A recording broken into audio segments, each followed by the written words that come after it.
Teď já nevím, co mi je, ale mám nějaký furt záchvaty a já bych si s mama ráda chtěla udělat Get Ready With Me. Já bych se ráda chtěla jednou s mama domalovat, protože jako já jsem namalovaná, ale blush nemám už, a to nejde. Takže tady, já používám tady tu paletku z pane bože, ta paletka už je doničená, jo. Tady tu mám ji už od 2024. Jo? A ten blush tak dobrý, fakt, to je něco wow. Já bych chtěla strašně poděkovat, ale strašně poděkovat za 63 zhlédnutí. Ne, 263 zhlédnutí. Moc děkuju. I love you. Já jsem ztratila lidi jako konturka. Já si to musím vzít všechno tady z toho. Chápete, že už zítra už se můžeme připravit do školy. Chápete to? Jakože chápete to. Já to sama nechápu.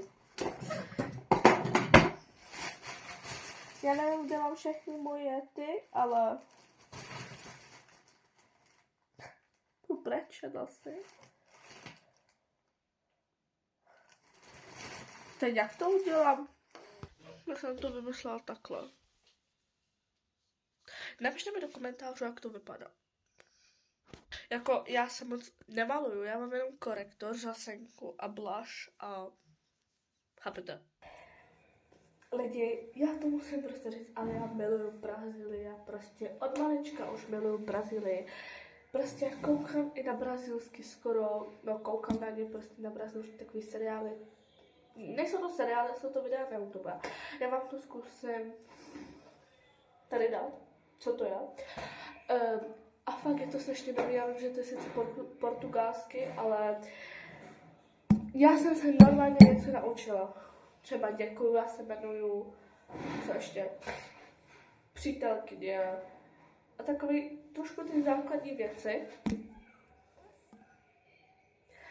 Protože já fakt od malička, jak jsem byla malá, tak jako já jsem měla furt na Brazílii, prostě se mi líbily takové ty tance.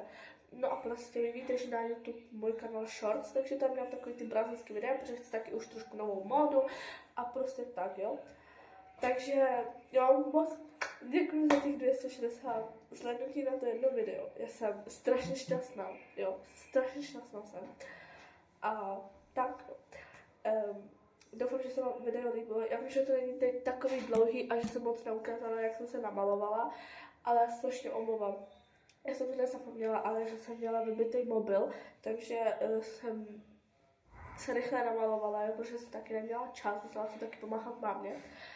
A dejte like a odběr a klikejte na zvoneček.